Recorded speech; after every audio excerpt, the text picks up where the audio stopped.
అనుకునేదే అయింది. ఇది robin hood కాదు, ఇంత మాదిరి ఓరు రాడ్. ఇది ఎలాంటి సిచ్యువేషన్ అంటే, ఒక పక్క దుఃఖం, ఇలా బుక్ అయ్యానేంటి అని గోడ దూకి పారిపోదామంటే కుదరదు. ఇంకో పక్క ఏమో టార్చర్, క్యారెక్టర్స్ ఎవరు ఏది పడితే అలా చేసుకుంటూ పోతారు. ఎందుకంటే ఏమో బ్రో అన్నట్టు. ఏ సినిమా అయినా కానీ నా ఉద్దేశంలో ఫిల్మ్ మేకర్స్ ఏదో ఒక సైడ్ స్టిక్ అవ్వాలి. అప్పుడే ఆ వరల్డ్ బిల్డింగ్ లోకి వెళ్ళడానికి, క్యారెక్టర్స్ కి కనెక్ట్ అవ్వడానికి పాసిబుల్ అయ్యింది.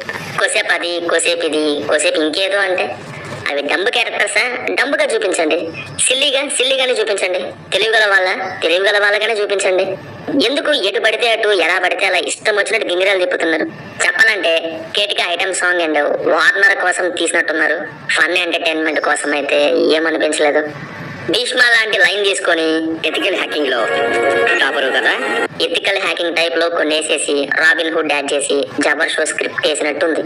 విక్టరే ఆర్ట్ హట్, వణికిపోవటం, ఊగిపోవటం. అబ్బా, ఎన్నెన్నో ఉన్నాయి. రియల్లీ ఇవి ఫన్ అనుకుంటున్నారండి? అలా అయితే డిక్షనరీ పక్కన పెట్టుకొని డైరెక్టర్స్ అయిపోవచ్చు. వెంకీ కుడుముల గారు మరీ జబర్ డైలాగ్స్ వేసుకొని వచ్చేస్తారని అసలు అనుకోలేదు. చలో అండ్ భీష్మ సూపర్ ఎంటర్టైనింగ్ గా ఉంటాయి. బట్ ఇక్కడ ఏమైందో ఏమో, ట్రాక్ మొత్తం తిప్పి అస్సంకి కొట్టేశారు. నేను నిజంగా ఫస్ట్ హాఫ్ లో ఇండియాస్ నెంబర్ 1 సెక్యూరిటీ ఏజెన్సీని స్టార్ట్ చేశాక ఒక 20 నిమిషాలు హైదరాబాద్ లో ఉన్నప్పుడు దూరంగా అండర్ కవర్ అని అవి ఇవి చేసిన థింగ్స్ అవి చూసి సరైన పాత్రలోనే వెళ్ళాయి.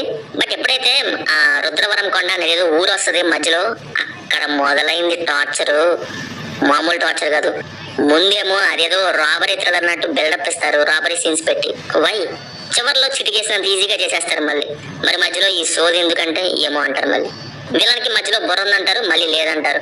ముందు అసలు ఇది ఏ జోనరా సినిమాలో చూడాలనేది నా క్వశ్చన్. కాసేపు రాబరీ అంటారు, పోనీ అదేదో కామెడీ లాగా పెడితే ఓహో ఇది కామెడీ మూవీ అని ఫిక్స్ అవ్వచ్చు. అదేమో సీరియస్. మళ్ళీ అక్కడ పోలీస్కి బుర్ర ఉందంటారు, ఆ తర్వాత ఏమో మళ్ళీ లేదంటారు. ఆ తర్వాత ఏమైందంటే ఏజెన్సీ అని క్యారెక్టర్స్ తో తీసుకెళ్లి తోసారు. పడిపోయే దారిలో కూడా వదలలేదు. సోదంతా వచ్చింది అక్కడ. దానికి ఆనుకొని పాటలు, ఎవడు ఎలా పడితే అలా ఏది పడితే చేసుకున్నట్టు సాంగ్స్ కూడా వచ్చేస్తుంటాయి. మెసేజ్ పంపి హ్యాక్ చేసే పాట ఇంత దూరం ఎందుకు? హీరో అంత మల్టీ